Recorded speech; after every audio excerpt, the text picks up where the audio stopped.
आज हम लोग जो 9th चैप्टर है हमारा बेटा 10th क्लास का उसका एक इम्पोर्टेंट टॉपिक लेने वाले हैं, जो है हमारा दर्पण सूत्र, है ना? और इसके रिलेटेड जो न्यूमेरिकल्स हमको पूछे जाते हैं, तो वो हम क्या करेंगे सोल्व आउट करेंगे। तो देखो सबसे पहले दर्पण सूत्र क्या चीज़ होती है? यहाँ पर आपको ये चीज़ समझनी होगी कि जो प्रतिबिंब की दूरी होती है, यानी जो भी इमेज बनती है उसकी इस ध्रुव से ध्रुव या दर्पण होता है, यहाँ पर ये ध्रुव होता है P या O लिखते हैं, है ना? अब यहाँ पर ये हमारी जो वस्तु रखी हुई है, ठीक है? तो वस्तु जो होता है, वस्तु को क्या कहते हैं हम? बिंब। तो बिंब से ध्रुव की दूरी जो होती है, उसको हम रिप्रेजेंट करते हैं किससे? उसको हम रिप्रेजेंट करते हैं U से। समझ में आ रहा है? बिंब की दूरी को यानी वस्तु की दूरी को ध्रुव से हम लोग किससे रिप्रेजेंट करेंगे? U से, ठीक है? फिर प्रतिबिंब यानी मतलब अगर मान लो ये इमेज यहाँ बनी है नीचे, तो ये प्रतिबिंब और ध्रुव की दूरी जो होगी उसे हम किससे रिप्रेजेंट करेंगे? V से। किससे रिप्रेजेंट करेंगे? V से। और फोकस दूरी होती है F से। समझ में आ गया? तो ये चीज़ आप ध्यान रखना कि प्रतिबिंब की दूरी हमेशा किससे नापी जाती है? प्रतिबिंब की दूरी नापी जाती है V से, बिंब की दूरी नापी जाती है U से और फोकस दूरी नापी जाती है किससे? F से। समझ में आ गया? अब हम क्या करेंगे जो दर्पण सूत्र होता है उसके ऊपर आते हैं। तो दर्पण सूत्र जो होता है ये इस तरह से लिखा जाता है। क्या होता है? 1/V। V क्या होता है? प्रतिबिंब की दूरी प्लस ध्यान रखना उत्तल यानी जो हमारे लेंस होते हैं उनके सूत्र की बात नहीं कर रहे, हम किसकी बात कर रहे हैं? दर्पण सूत्र की। तो दर्पण सूत्र जो लिखा जाता है उसमें प्लस आता है, जबकि लेंस में माइनस आता है। ये चीज ध्यान रखना, पहली जो है बच्चे कंफ्यूज कर देते हैं।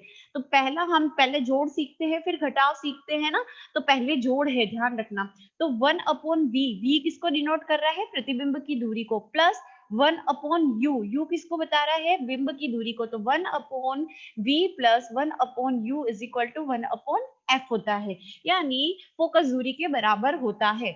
समझ में आ गया? तो दर्पण सूत्र की अगर परिभाषा आपको लिखनी हो तो क्या बनेगी इस सूत्र से कि यदि हम ध्रुव से, किससे? दूरियां हम किससे नापते हैं? ध्रुव से ही तो नापते हैं। कार्तीय चिन्ह परिपाटी यहाँ पे बहुत ज्यादा काम आती है, इसलिए जिन्होंने वो वीडियो नहीं देखा है तो देख लेना, है ना? तो यहाँ पर ये चीज ध्यान रखना कि जो दूरियां नापी जाती है वो ध्रुव से क्योंकि नापी जाती है, इसीलिए कि हम लोग परिभाषा लिखते समय ये लिखेंगे कि ध्रुव से ये प्रतिबिंब की दूरी और बिंब की दूरी तथा फोकस दूरी के बीच में जो संबंध दिखाने वाला समीकरण है वही हमारा क्या है? दर्पण सूत्र है। या हम ये कहें कि ध्रुव से प्रतिबिंब की दूरी, बिंब की दूरी और फोकस दूरी के बीच में जो संबंध बताता है वो सूत्र हमारा क्या कहलाता है? दर्पण सूत्र। पहली चीज ये ध्यान रखना, एक नंबर में क्वेश्चन पूछा जाता है कि दर्पण सूत्र लिखिए, तो 1/V plus 1/U is equal to 1/F। आ रही है बात समझ में? अब या आप इसको ध्यान रखना कि अगर लेंस की बात आती है तो यहाँ माइनस आता है, तो ये लेंस का नहीं है, ये चीज कंफ्यूजन हमेशा दूर रखना, ठीक है? अब क्वेश्चन ये आता है कि इस सूत्र को प्रत्यापित कीजिए, मतलब दर्पण सूत्र 1/V plus 1/U is equal to 1/F होता है, इसको आप सिद्ध कीजिए, है ना?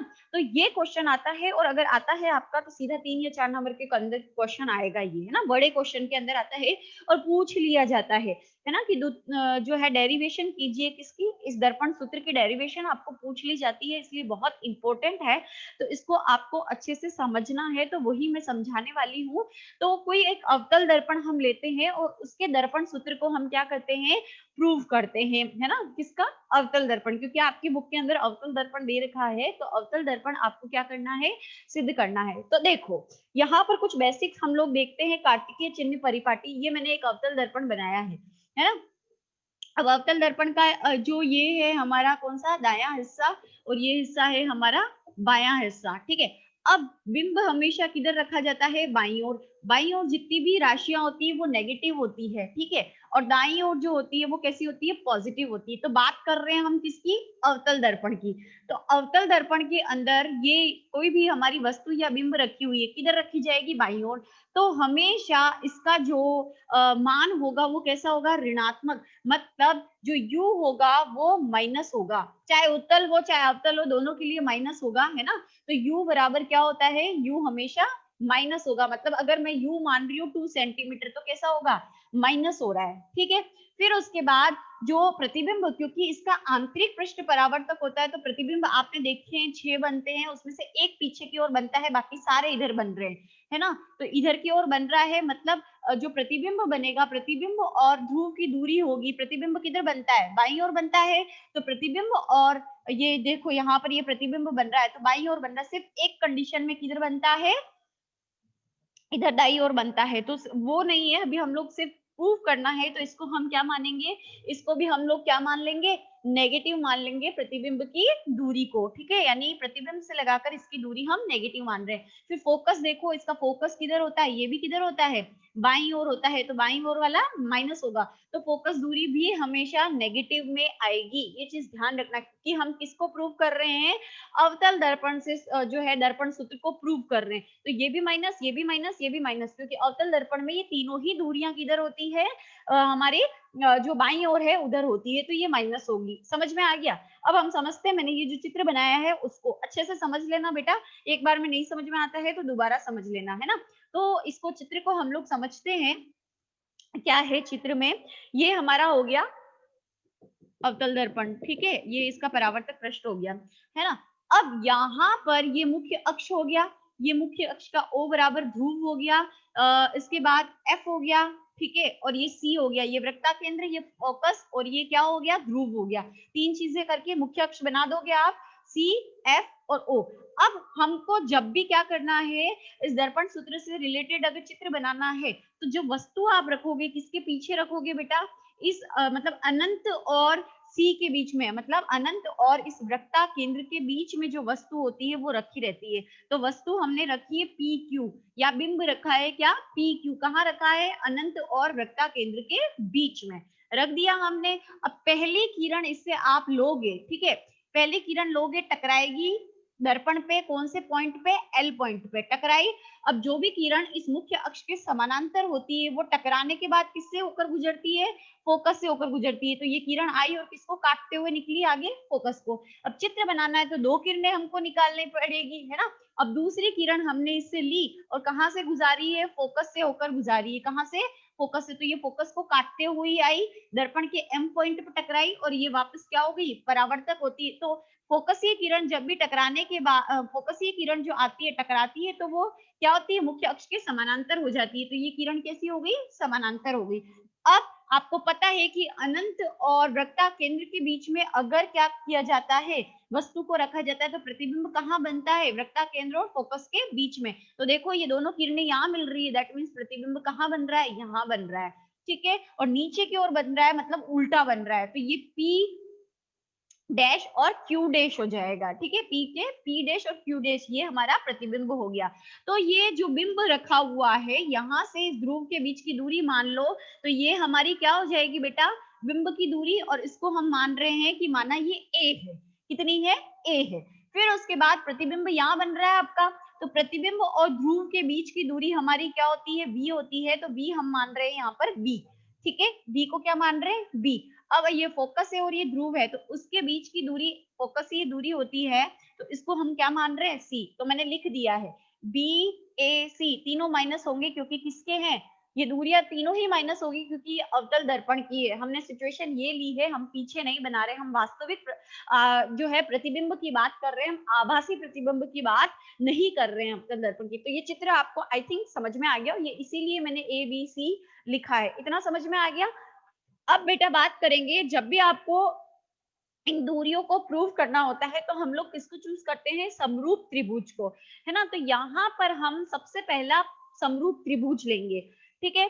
यहाँ पर फर्स्ट देखो समरूप त्रिभुज ले रहे हैं, कौन से दो समरूप त्रिभुज ले रहे हैं, पी क्यू एफ। कहाँ पर है, ये P, ये Q और ये F, मतलब ये वाला त्रिभुज लिया है, ठीक है। फिर दूसरा हमने लिया है MOF, ठीक है, MOF। हम ये मान रहे हैं कि ये एकदम कैसा हो रहा है, यहाँ से सीधी रेखा के रूप में आ रहा है, ठीक है, इसको सीधी रेखा हम मान रहे हैं। तो ये दूसरा हमारा त्रिभुज हो गया। पहले हम क्या करेंगे, इनको क्या करेंगे, समरूप क्या करेंगे, सिद्ध करेंगे, ठीक है। तो देखो आप, दो एंगल बराबर होने चाहिए, एक 90 डिग्री, एक 90 डिग्री है, और ये एक कॉमन रेखा जा रही है, इसके जो अल्टरनेट जो होते हैं एंगल्स होते हैं वो क्या होते हैं, सेम होते हैं। तो ये समरूप त्रिभुज है हमारा, ठीक है। अब ये समरूप त्रिभुज जो है हमारा, तो समरूप त्रिभुज जो है उसकी संगत भुजाओं का अनुपात हम क्या कर सकते हैं, ले सकते हैं, है ना। तो जो है संगत भुजाओं का अनुपात क्या होता है, लंब अपोन लंब, आधार अपोन आधार। ये दोनों के दो एंगल बराबर हो गए, एक भुजा कॉमन हो गई ये, है ना। तो ये समरूप त्रिभुज हमने प्रूव कर दिया। अब इसके हम लोग क्या करेंगे, भुजाओं, समरूप जो त्रिभुज होती है उसके भुजाओं का हम लोग क्या कर सकते हैं, अनुपात ले सकते हैं। तो भुजाओं का जब अनुपात लेते हैं तो ये लंब और ये आधार अपॉन आधार होता है। तो ऊपर लिखोगे छोटे त्रिभुज की लंब के बारे में, और नीचे लिखोगे बड़े त्रिभुज के लंब के बारे में। लंब ये वाली, ये जो कॉमन रेखा है इसके ऊपर ये जो रेखा गिर रही है ये लंब है, ये यहाँ पर लंब है, और आधारीय भुजा ये है और ये है। तो इनका अनुपात अगर हम लिखते हैं तो कैसे होगा, लंब अपॉन लंब, आधार अपॉन आधार। पहला त्रिभुज छोटा वाला लेते हैं, इसका लंब क्या है, ये एक कॉमन रेखा है, इसके ऊपर ये जा रही है तो ये लंब हो गई। तो ये हमने लिखा क्या है, ओ एम। और इस दूसरे त्रिभुज समरूप का जो लंब है वो कौन सा है, ये वाला, ठीक है। तो क्या लिखा हमने, पी क्यू, है ना। तो दोनों के लंब जो समरूप त्रिभुज होते हैं उनकी दोनों लंब भुजाओं का अनुपात जो है, अनुपात लंब भुजा और आधारीय भुजा का हम अनुपात ले रहे हैं। तो यहाँ पर लंब अपॉन लंब लिख दिया, तो पहले छोटे वाले का लिखोगे फिर बड़े वाले त्रिभुज का लिखोगे, ठीक है। फिर उसके बाद O F upon P F, ठीक है। अब ये हमारी आधारीय भुजा है, तो इस त्रिभुज की आधारीय भुजा कौन सी है, ये वाली। तो ओ एफ अपॉन क्या हो गया, पी एफ, ये अपॉन हो गया पी एफ। समझ में आ गया, तो ये हमने लिख दिया। अब यहाँ पर अगर आप देखते हो ओ एम, अगर ओ एफ की दूरी देखते हो तो सी के बराबर है। ओ एफ कहाँ आ रहा है बेटा, ओ एफ, इसकी दूरी किसके बराबर है, सी के बराबर है। तो हम ओ एफ की जगह सी लिख सकते हैं, लिख दिया, ठीक है। उसके बाद पी एफ देखो, पी एफ कहाँ से कहाँ तक की दूरी है, पी एफ यहाँ से यहाँ तक की दूरी है, ठीक है। पी एफ क्या है, यहाँ से यहाँ तक की जो दूरी है, पी एफ, एक मिनट बेटा, ए सी ए माइनस सी, हाँ। तो पी एफ जो है यहाँ से यहाँ तक की दूरी है, ठीक है। तो ये अगर आप देखते हो ऊपर, तो पी और ओ, ठीक है, यानी यहां से अगर इसको देखते हो, हम लोग बात कर रहे हैं किस दूरी को, हमें किस दूरी को ज्ञात करना है, इस दूरी को ज्ञात करना है, पीएफ वाली को, ठीक है। तो हमारे पास ये नन नहीं है, अगर इसको और इसका हमको पता होता, जैसे ये 2 है ये 2 है, तो जोड़ा तो कितना हो गया, ये टोटल दूरी 10 हो गई। लेकिन अभी हमारे पास क्या है, ये पता है, ठीक है। और ये टोटल यहाँ से यहाँ तक की दूरी हमने क्या मानी है, यहाँ से यहाँ तक की दूरी, यहाँ से यहाँ तक की दूरी हमने u मान ली। तो u में से आप क्या करोगे, 2 को माइनस करोगे ना, तो हमारे पास किसकी दूरी आ जाएगी, इसकी, है ना। तो अभी हम लोग क्या करेंगे, हम लोगों को क्या पता है, जैसे ये टोटल दूरी है यहाँ से यहाँ तक की, इसको हम क्या मान रहे हैं, u, है ना। अब इसकी दूरी हमको पता करनी है, इसके दो खंड हो रहे हैं, u के कितने खंड हो रहे हैं, दो। दो खंड कौन से, एक तो pf हो रहा है, प्लस क्या हो रहा है, FO। देखो U तो है यहाँ से यहाँ तक की दूरी, अब इस दूरी को हम आधे में डिवाइड कर देते हैं तो दो में हो रही, एक तो PF प्लस OF हो रहा है, तो हमको किसके बराबर हो जाएगा, UF के बराबर। तो अब हमको क्या फाइंड आउट करना है, PF फाइंड आउट करना है ना। तो हम क्या करेंगे, ये PF फाइंड आउट करना है तो U में से क्या माइनस कर दो, जैसे U बराबर है हमारे पास PF प्लस क्या है, FO, है ना। तो अब यहाँ पर हमको क्या ज्ञात करना है, ये पीएफ ज्ञात करना है, तो यू माइनस क्या कर दो, एफओ, है ना। तो ये हम मान सकते हैं। तो अब u को हम u को u नहीं मान रहे, ये टोटल दूरी, क्योंकि हम इनकी बात कर रहे हैं, पी एफ और ओ में रिलेशन देख रहे हैं। तो अभी हम लोग क्या लिखेंगे, u कहां से कहां तक की दूरी है, p और u की, तो p और o u minus F O, ये हो जाएगा। तो हमने यही लिखा है यहाँ पर, इसके बराबर हो जाएगा। तो अब जो है ए ए कहां से कहां तक की दूरी है, ये वाली, ठीक है, पीओ क्या किसके बराबर है, ए के, तो हमने ए लिख दिया। फिर उसके बाद एफ सी माइनस कर रहे हैं किसको, एफ सी को, तो एफ सी की दूरी कितनी मान रहे हैं हम, सी, कितनी मान रहे, एफ सी की दूरी कितनी मान रहे हैं, सी, तो हमने क्या लिख दिया, सी। ठीक है, तो O F upon P F की जगह हम पहली इक्वेशन लिख देंगे हमारी सी ए माइनस सी। ठीक है, ये हो गया हमारी फर्स्ट इक्वेशन। ठीक, अब इसके बाद हम लोग देखते हैं कि पी क्यू पी डैश और पी क्यू डैश बराबर होता है ओ एम के। पी डैश, ये पी डैश और क्यू डैश किसके बराबर है, ओ एम के। ओ एम के क्यों, क्योंकि ये दोनों ही दूरियां किसके बीच में आ रही है, समानांतर रेखा के बीच में आ रही है। तो ओ एम किसके बराबर हो जाएगा, इस पी डैश क्यू डैश के बराबर हो जाएगा कि नहीं हो जाएगा, हो जाएगा ना। तो पी डैश बराबर क्या हो गया, पी डैश क्यू डैश जो है वो बराबर हो गया किसके, ओ एम के, है ना। तो ओ एम के बराबर हो गया चूंकि, तो पी डैश क्यू डैश जो है अपॉन पी क्यू, यानी ओ एम की जगह हम क्या लिख सकते हैं, ओ एम की जगह हम लिख सकते हैं पी डैश क्यू डैश। ठीक है, तो यहाँ पर ओ एम की जगह हमने क्या लिख दिया है, P P dash Q dash upon P Q is equal to, ये वाला किसके बराबर है, इसके बराबर है, तो हमने लिख दिया सी अपॉन ए माइनस सी। तो ये हमारी होगी इक्वेशन 1। समझ आया। फिर उसके बाद आता है इसी प्रकार समरूप त्रिभुज ओ एल एफ। अब हमने दूसरे त्रिभुज लिए हैं, दो दूसरे त्रिभुजों को हमको क्या करना है, समरूप जो है प्रूव करना है। तो वो त्रिभुज हमने कौन से लिए हैं, ओ एल एफ।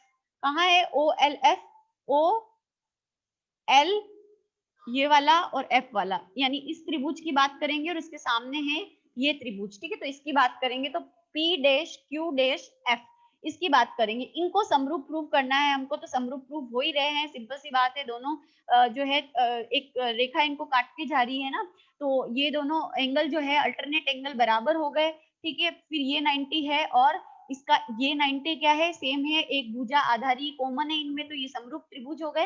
अब इनके भी हम भुजाओं का क्या लेंगे, अनुपात लेंगे। तो इसका लंब और इसका लंब और इसकी आधारी भुजा और इसकी आधारी भुजाओं का हम अनुपात लेते हैं। तो यहाँ पर देखो ओ एल, ये इसका लंब है।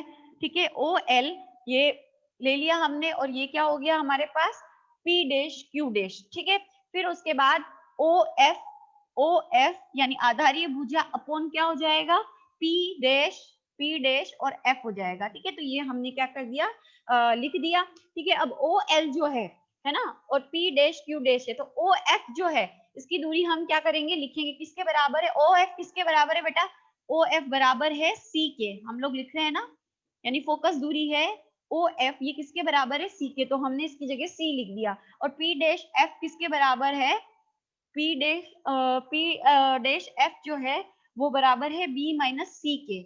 ये बी है, एफ यहाँ से जो दूरी है प्रतिबिंब की दूरी है, तो जो है प्रतिबिंब की दूरी है क्योंकि पी डैश ओ की, तो यहाँ बी माइनस हम क्या लिख देंगे, एफ सी, बी माइनस सी कर देंगे। तो ये बी माइनस क्या कर दिया हमने, सी कर दिया। तो ये दूसरी इक्वेशन होगी। अब फर्स्ट इक्वेशन और सेकंड इक्वेशन है, इसको हमने दोनों इक्वेशन को बराबर कर दिया, दोनों को साथ में लाया, तो c अपॉन ए सी ये फर्स्ट इक्वेशन है, और b माइनस सी सेकेंड इक्वेशन है। तो इनका वृज्य गुणा हमने किया, तो इस वाले को पहले इससे करोगे तो a b के साथ होगा तो a b हो जाएगा, फिर a c के हो जाएगा, और c के आगे माइनस लगा हुआ तो a c हो जाएगा। ठीक है, फिर इस c को b से करोगे तो क्या हो जाएगा, माइनस b और c, क्योंकि b पहले आता है। ठीक है, फिर इस c को इस c से करोगे तो माइनस माइनस, क्योंकि इसके आगे भी माइनस है, इसके आगे भी माइनस है, तो प्लस सी स्क्वायर हो गया। ठीक है, अब इस c को इससे करोगे तो दोनों c है, इसलिए क्या हो गया, c स्क्वायर हो गया। अब इसको सॉल्ट आउट आप करोगे तो क्या हो जाएगा, यहाँ से ये c और c कॉमन वाले को हम साथ में ले लेते हैं, तो ये क्योंकि प्लस c है, अब इसको हम इधर लेके जाएंगे, ये इधर चला जाएगा, तो क्योंकि इसके आगे प्लस है तो ये क्या हो जाएगा, माइनस हो जाएगा। तो ये दोनों एक दूसरे से क्या हो गए, कट गए। समझ में आ गया। तो इक्वेशन ये दोनों कट गए, है ना, ये कटे हम हमारे पास। अब उसके बाद हमारे पास क्या बचा, इधर जीरो आ गया, कटने के बाद ये दोनों कट गए एक दूसरे से, तो ये जीरो आ गया हमारे पास। अब यहाँ पर क्या करेंगे, माइनस वाली को एक तरफ करेंगे, प्लस वाली को एक तरफ करेंगे। तो माइनस वालों को अगर हम इधर ले जाते हैं, है ना, तो ये माइनस का, क्योंकि ये प्लस इधर इधर लेके जा रहे हैं हम, तो माइनस है तो ये क्या हो जाएगा, प्लस का एसी हो जाएगा, और ये क्या हो जाएगा, प्लस का बीसी हो जाएगा। ठीक है, अब ए बी इधर रह गया, तो हमारे पास इक्वेशन ये हो गई प्राप्त। अब इन प्रत्येक पद में, मतलब इसमें इसमें इसमें हम किसका भाग देंगे, एबीसी का। ठीक है, अब हमारे पास क्या है, देखो नीचे, प्रत्येक पद में हम किसका भाग दे रहे हैं बेटा, ए बी सी का। ठीक है, तो ए बी बराबर ए सी प्लस बी सी है। अब इसके अंदर हम ए बी सी का भाग दोगे तो ए कट जाएगा, है ना, फिर बी से क्या हो जाएगा, बी कट जाएगा, बचेगा क्या, ए से ए कट गया, बी से बी कट गया और सी बचेगा तो 1/c आ जाएगा। अब इस वाले में ए बी सी का भाग दोगे तो ये इससे कट जाएगा, ये इससे कट जाएगा, ये इससे कट जाएगा, ये इससे कट जाएगा, कुछ नहीं है तो 1 और बी हो जाएगा। मतलब ये आ गया 1/c इसकी जगह, और इसकी जगह आ जाए हाँ इसकी जगह आ जाएगा 1/b प्लस, अब इधर ए बी सी का भाग दोगे तो ए से कुछ काटने को है नहीं, बी सी से कट गया तो क्या बच गया, प्लस 1/c। ये आ गया हमारे पास, है ना, 1/a सॉरी, है ना, तो 1/a आ गया। ठीक है, अब क्योंकि हमको पता है ये सारी दूरियां जो है सी बी ए, बी ए और सी ये किसकी है, अवतल की है, तो यहाँ पर सब जगह क्या लगेगा, माइनस लगता है, ये भी क्या हो जाएगी, माइनस हो जाएगी, है ना। अब यहाँ पर क्या होगा, ये माइनस ये जो है माइनस माइनस है तो यहाँ पर किसका निशान आएगा, प्लस का निशान आएगा, ठीक है, तो ये प्लस हो गया और इस माइनस से इस माइनस को आपने क्या कर दिया, काट दिया, तो 1/f बराबर 1/b प्लस 1/u जो है वो हमारा क्या हो गया, प्रूव हो गया यहाँ पर इस इक्वेशन से। समझ में आ गया। तो ये जो है आपका प्रूव करना जो है हमको क्या कर दिया जाता है, पूछ लिया जाता है, बेटा बुक का ही है, बुक के बाहर का मैंने नहीं बताया है कोई अदर, है ना, तो बुक से आप इसको क्या कर ले, अच्छे से समझ ले। फिर बात करते हैं हम इसकी किसकी, न्यूमेरिकल्स की, तो एक आध में न्यूमेरिकल जो है वो देखते हैं, है ना, तो ताकि आपको अच्छे से क्या आ जाए, समझ में आ जाए।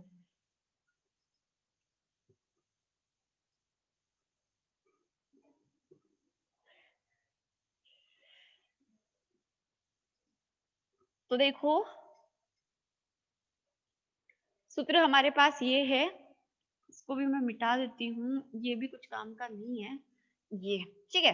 पहला क्वेश्चन अगर आपकी बुक का आप देखते हो तो फर्स्ट क्वेश्चन आपकी बुक के अंदर दिया हुआ है कि एक व्यक्ति का चेहरा शेविंग दर्पण से 20 सेंटीमीटर क्या है, दूर है। एक व्यक्ति का जो चेहरा है, चेहरे का क्या बनेगा, प्रतिबिंब बनेगा। तो यहाँ पर मान लो ये दर्पण है हमारे पास, यहाँ पर चेहरा है, ठीक है, तो यहाँ से क्योंकि ध्रुव से हम नापेंगे तो यहाँ से जो दूरी हो जाएगी वो u हो जाएगी हमारे पास, और u बराबर कितनी दे रखी है, 20 सेंटीमीटर दे रखी है। आगे बात समझ में, और क्या होती है, कौन सी तरफ होती है, बाई, तो हमेशा कैसी होगी, माइनस हो जाएगी, तो u हमारे पास माइनस है। अब कैसे पता चला मैंने अवतल ही क्यों बनाया, उत्तल क्यों नहीं बनाया, क्योंकि आपने अगर अवतल और उत्तल दर्पण के प्रयोग आप लोगों ने देखे हैं तो हम लोगों को पता है कि अवतल दर्पण जो होता है वो हमारा शेविंग दर्पण यानी चित्र को बड़ा देखने के लिए हम जो है दाढ़ी बनाने के लिए क्या करते हैं, काम में लेते हैं।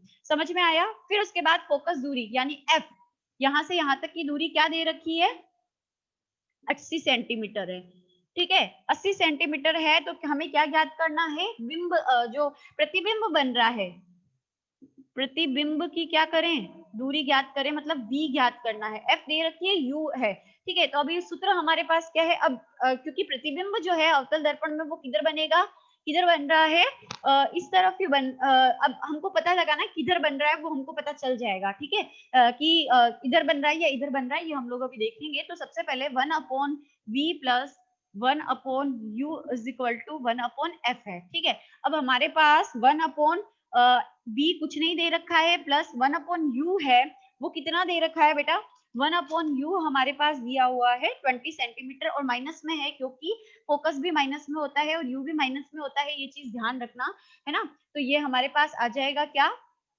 1/20 प्लस यहाँ पर फोकस भी क्योंकि इस तरफ है तो फोकस दूरी भी क्या होगी, माइनस में होगी, है ना, तो यहाँ पर आ जाएगा 1/80, है ना। उसके बाद अगर आप इसको सोल्व करते हो 1/v इज इक्वल टू, ये इधर चला जाएगा तो आ जाएगा आपके पास 1/80, ये क्या हो जाएगा, माइनस में आएगा, तो माइनस 1 इधर माइनस में है ना, हाँ ये नीचे है तो इधर जाएगा तो प्लस हो जाएगा, सॉरी ये प्लस है तो ये प्लस हो जाएगा 20। अब इसको 1/b है, आप इसको सॉल्व करोगे तो क्या आ जाएगा, 80, 80 का 80 में भाग दोगे, माइनस का है तो माइनस हो जाएगा, 80 जो है 1, ठीक है।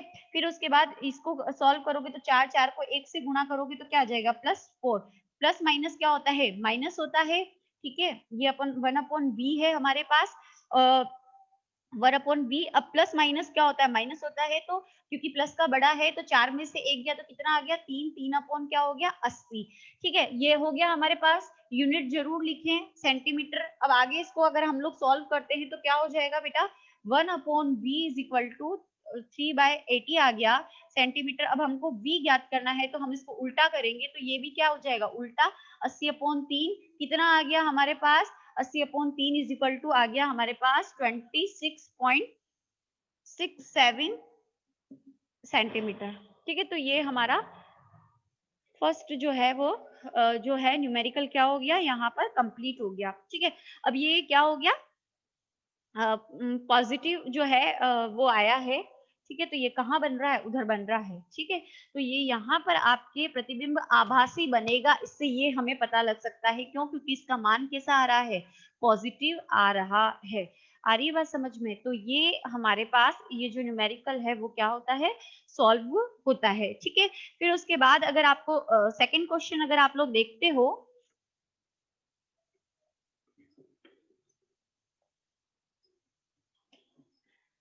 दूसरा क्वेश्चन है उत्तल दर्पण की फोकसीय दूरी। एक उत्तल दर्पण है,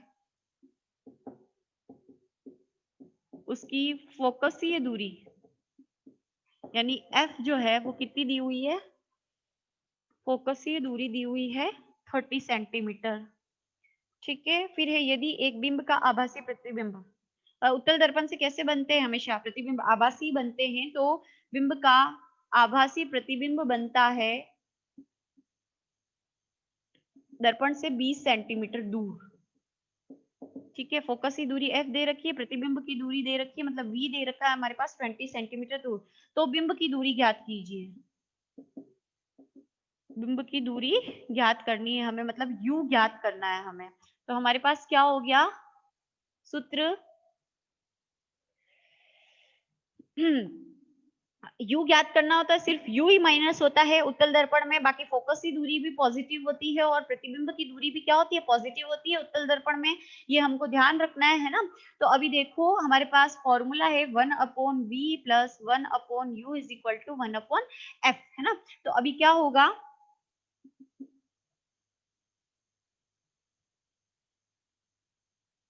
1/v plus 1/u is equal to 1/f है। तो यहाँ पर हम लोग क्या करेंगे, 1/v का मान रखेंगे तो कितना हो गया 20 सेंटीमीटर प्लस u हमको फाइंड आउट करना है, और 1/f का मान कितना है हमारे पास 30 सेंटीमीटर है ना। तो अब इसको इधर लेके जाएंगे हम, 1/u इधर रह जाएगा और ये 1/30 माइनस में हो जाएगा, 1/20 सेंटीमीटर हो गया हमारे पास, राइट।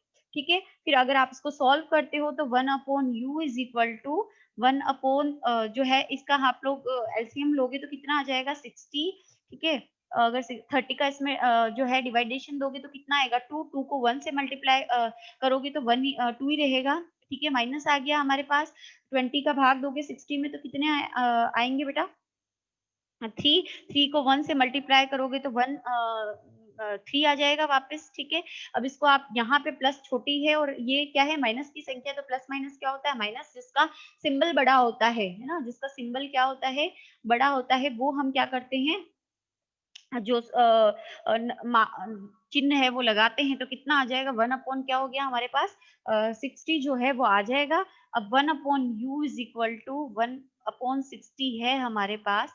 ठीक है, अब इसको हम उल्टा करेंगे तो क्या हो जाएगा, u इज इक्वल टू नीचे आ गया, ठीक है 60 माइनस का 1। ठीक है, तो u is equal to -60 answer. बिंब की दूरी हमेशा कैसी होती है, नेगेटिव, इसीलिए यहाँ पर क्या लगा है, आगे माइनस लगा है। ठीक है, तो क्योंकि इसको हम यहाँ जो है वो लिख सकते हैं इसलिए, तो ये 1/60 आंसर। तो इस तरीके से ये आपका क्या होता है, कंप्लीट होता है ये वाला टॉपिक। उसके बाद हम लोग क्या करेंगे, नेक्स्ट टॉपिक करेंगे जो है आवर्धनता।